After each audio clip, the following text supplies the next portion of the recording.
Preston Smith, and I'm participating in the Async informative event, and I will be comparing the national popular vote interstate compacts in the Electoral College. So, first off, to start, what is the Electoral College? The Electoral College is the way in which our country has elected our president since the Constitution. How it works is each state you add the total amount of senators with the amount of representatives they have in the U.S. House. They're not always proportionate. It's kind of been the building block of our elections, and it's how we've elected presidents for years. And it was mostly okay until the year 2000. In the 2000 election, the winner of the popular vote lost the overall election. The popular vote is the total amount of votes cast in the country added together, or all the votes for one candidate added together from every single state or area. And that was the subject of controversy because that was the first election since 1888 that it happened. And so there was something called the National Popular Vote Interstate Compact that started to rise to prominence. And that started to rise to prominence with all sorts of different states, Republican, Democrat. Over here, in 2017, the red shows the states that were going to adopt it, and the blue institutes the states that have adopted it. So at this time, there were Republican and Democrat states who had tried to appoint it. But in 2016, that changed because President Donald Trump won the Electoral College but lost the popular vote, so it kind of silenced a lot of Republican voices who were in favor of this, and it kind of died out in Republican states because the Republicans have a slight advantage, though pollster and 538 founder Nate Silver claimed that any advantage that any party has kind of goes away over time. So after the 2016 election, it was mostly just Democrat states. And with the 2024 election, it was mostly states that voted for the MPVIC, that voted for Vice President Kamala Harris. All of them except for Virginia and New Hampshire, both of which have a strong Republican presence in state legislature. But let's go over kind of the pros and cons of each. Because with the Electoral College, there are a lot of people against it, but there's also there are huge reasons and huge reasons against why we should keep it. So, one of the reasons for it is the Electoral College shows candidate strength. In battleground states, as they're called, where areas that are needed to win the election, you have to win over the voters there, undecided voters. And those undecided voters choose which candidate they like best or which candidate they hate less. So in those battleground states, they decide the election. And in those states, the candidate has to convince the majority of the people in that state.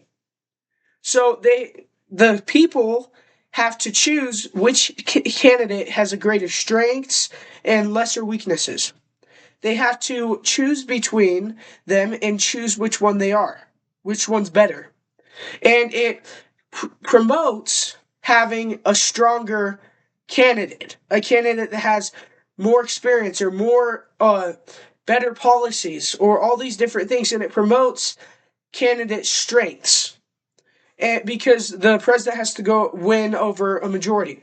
Another pro of the Electoral College is the Electoral College gives representation to states that won't get very much representation, like Wyoming or the Dakotas. They won't get very much representation because they're a small population, but in the Electoral College, they're added to the bigger picture instead of just itty-bitty votes going to a larger popular vote. Another pro of the Electoral College is it can't be swayed by large cities like New York or Chicago or San Francisco or Los Angeles or San Diego. It can't be swayed by these huge cities. And it's more individual statewide. And each state allocates, which represents unification in that state towards a candidate that the majority of people have chosen. But there are also some cons to this. Some of the cons to this are that it doesn't represent every person. People in battleground states have more representation than people in other states, or solid blue or solid Republican states, and they're not represented as well on the national scale. And they're not able to, their vote doesn't matter in their minds, because it's, instead of going to a larger pot of votes, it goes towards something that goes towards something instead of going directly to the winner. And another problem with the Electoral College is, with the Electoral College, it gives more representation to areas like Wyoming and lesser representation to Washington, D.C., because they're not a state and they have as much representation as Wyoming, even though they have more people. And there are things like that that kind of have promoted problems. And the third and final one I have with the Electoral College is, with the Electoral College, the winner, the majority of the United States could vote for one candidate and the other candidate could win. That's kind of a problem that has happened with the Electoral College, because the person who gets the majority of the United States to support them often loses, and the person that has less representation but more votes in battleground states tends to win under the Electoral College. But now let's go over to the National Popular Vote Interstate Compact. There are many states who have signed it. It goes into effect once the number reaches 270. The most recent one was Minnesota. It was signed by Governor Tim Walz a few years ago. And once it gets to 270, those states automatically give all their votes to the popular vote winner, no matter what happens on the statewide level. So, some pros of the National Popular Vote Interstate Compact are the MPVIC promotes the majority of the people.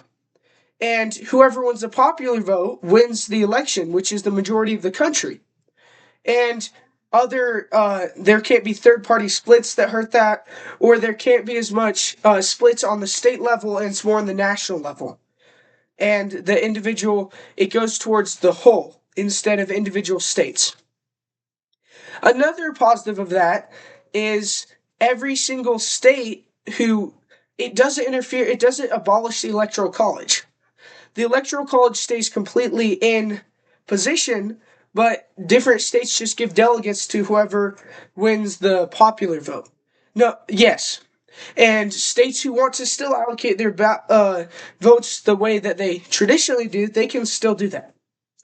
And my third and final pro for this is it gives more representation to the common person, and instead of states like Michigan or Wisconsin or Pennsylvania, Georgia, North Carolina, Arizona, Nevada, battleground states deciding the elections, it's the everyday person, and it gives more votes to the people instead of to individual people in individual states, because most of the money is being spent in battleground states instead of in everyday America. And that's kind of my third pro. But going on to the cons, the first and largest con is with the MPVIC is it might not even be allowed in the Constitution. The Constitution, it states that every state should have their own republic. And many arguments have gone out against it, that a state can't legislate for all other states. If their state voted for one candidate, they can't give their votes to someone else, because that's not representation of the state's population. There's been arguments of that, but since it hasn't been enforced, there haven't been rulings on it. And another con is the MPVIC completely disrupts kind of what their state says. If the people in Minnesota vote for a Democrat, but a Republican wins the popular vote, their votes go towards the Republican, or flip the other way, where if Minnesota votes for a Republican, then their votes go towards the Democrat who wins the popular vote. It's not given to whoever wins the state. And my third and final argument against this is with this with the MPVIC, it has big cities are likely to sway it, like New York or Chicago or Los Angeles. They're going to control the electorate, and it's going to take a lot of votes everywhere else to kind of sway it against those big cities. And with the Electoral College, it kind of eliminates the sway. It kind of more evens the playing field for smaller states or the average American and takes away power from big cities or big states. It more makes it fair for all states. And even though there are many different opinions on both sides, I think that the decision should be up to you, the everyday American. Thank you.